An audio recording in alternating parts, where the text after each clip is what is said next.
Bonjour, alors j'espère que vous avez compris que ce que je propose pour retrouver la ligne, pour retrouver la forme, pour perdre un petit peu de poids et retrouver un poids idéal pour chacun, c'est surtout basé sur la force morale, sur le mental et sur la force, sur l'état d'esprit. Et pour ça, en fait, l'esprit, c'est comme le corps, c'est comme les muscles. Il a besoin d'un entraînement, il a besoin qu'on prenne du temps pour lui, pour le renforcer. Donc aujourd'hui, je vous propose un exercice qui est basé sur la lucidité, pour travailler en tout cas sa lucidité. C'est très important. Je vous expliquerai pourquoi après. Je vais déjà vous présenter l'exercice auquel j'ai pensé. Je souhaiterais que vous fassiez une liste, que vous répertoriez tout ce qui peut vous tenter de croire, c'est-à-dire des choses, vous savez que finalement c'est pas bien, vous savez que c'est pas logique, que c'est pas raisonnable, mais des fois on est un peu tenté. Par exemple, les brûle-graisses, ou les coupes-fins, les choses comme ça.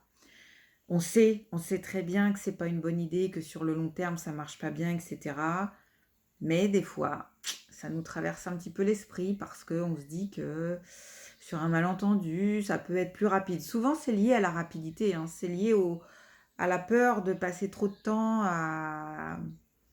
j'allais dire, à s'occuper de soi. Ouais, la peur qu'on s'épuise avant de réussir. Ce qui, quelque part, n'a pas de sens, au fait. Mais je vous explique après. Euh, Donc voilà, ces petites choses-là. Par exemple, la tentation de faire le régime, j'appelle ça le régime soupe aux choux. C'est-à-dire, effectivement, si on mange que de la soupe aux choux pendant 10 jours, ou j'ai vu quoi? J'ai vu que de l'ananas ou que de la banane pendant 10 jours, on peut perdre du poids, hein. Oui, c'est sûr, mais on sait très bien que c'est pas bon, qu'on va avoir faim après, qu'on sera pas capable après ça d'être raisonnable sur une alimentation ou de prendre les choses avec raison et avec mesure parce qu'en fait on aura la dalle. Donc tout, voilà, répertorier tout ce qui a pu vous passer par la tête ou tout ce qui pourrait vous tenter, mais pour lequel vous savez au fond de vous très bien que ça ne marche pas. C'est pareil, je pense aussi à souvent on se dit après je pourrais me faire plaisir, après je pourrais manger ci ou là. C'est quoi après? Il n'y a pas d'après. Si ça fait des années que vous luttez, entre guillemets, face à vos comportements à l'alimentation, il n'y a pas d'après. Ce que vous allez faire là aujourd'hui, à partir d'aujourd'hui, c'est vous inventer une autre vie, vous inventer un rythme de vie, une alimentation quotidienne qui va vous convenir et qui va vous apporter des plaisirs aussi. Vous n'aurez pas besoin de dire après je pourrais me faire plaisir. Ça n'a pas de sens en fait. Donc il y a des choses auxquelles il va falloir pas renoncer, pas forcément renoncer, mais il va falloir faire en sorte d'accepter quelques privations et faire en sorte que ce soit pas vécu comme un sacrifice. Mais, mais dire après, on pourra se faire plaisir, bah voilà, vous savez bien qu'il n'y a pas d'après. Vous savez bien que le changement, il doit être à vie. Donc, ça fait partie de ces pensées-là qui nous... on sait bien qu'on n'est pas trop réglo avec la raison, avec la lucidité, mais ça peut passer. Donc, faites-moi la liste de ça, écrivez s'il y a besoin. Et ensuite, vous prenez le temps d'y réfléchir, de vous dire à vous-même pourquoi vous allez y renoncer, pourquoi c'est pas raisonnable, pourquoi ça n'a pas de sens, et vous décidez d'y renoncer. À partir d'aujourd'hui, c'est plus une solution.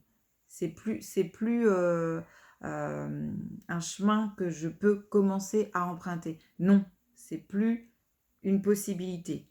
Non, j'y crois pas. J'y crois pas. J'y crois pas aujourd'hui. J'y croirai pas demain. Ça n'a pas de sens. Ça me fait ralentir. Ça m'empêche de passer à autre chose.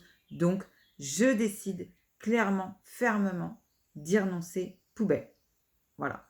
Je voudrais que vous essayiez de faire ça parce que la lucidité, ça veut dire beaucoup de choses, mais pour moi, je pense que c'est la ceinture de sécurité. C'est le fil de terre, en fait.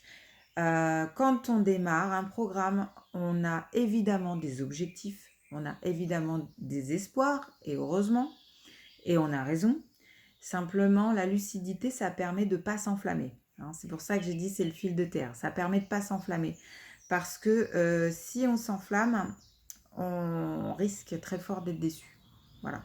Si on part dans des... voilà, si on veut aller trop vite, si on se dit ça peut se passer vite, je peux perdre 10 kilos en un mois, voilà, mais si, ça marche, mais si, ça peut marcher, oh, je ferai attention après, non, non, non, on va pas avancer comme ça, vous allez reculer. Donc, si, il y a une raison hein, pour laquelle ces pensées-là, elles nous viennent, en fait. C'est que naturellement, la lucidité, parfois, on s'en détache parce qu'elle peut blesser. La lucidité, elle peut faire mal. Parce que la lucidité, c'est aussi regarder les choses en face. C'est aussi arrêter de se mentir. Des fois, c'est difficile. Il faut la regarder, quoi. Il faut regarder les choses telles qu'elles sont. Et parfois, c'est pas facile. Simplement, ce qu'il faut se dire, c'est que regarder les choses en face, c'est souffrir. Ça peut être souffrir. Mais accepter ces souffrances, c'est aussi accepter qu'elles existent. C'est admettre qu'elles existent. Et c'est un très bon début, en fait. C'est par là qu'il faut commencer. Donc, je vous invite vraiment à le faire sérieusement. Et j'espère que ça va vous apporter quelque chose. En tout cas, moi, je suis persuadée que c'est l'un des commencements. Il faut passer par là. Et puis, c'est pas très long, mais ça apporte beaucoup de choses. Il y a un deuxième petit exercice qui colle très bien avec celui-là, mais je le ferai sur une autre vidéo pour que ça vous fasse pas trop long. Et donc, je vous laisse faire, je compte sur vous et je vous dis à bientôt.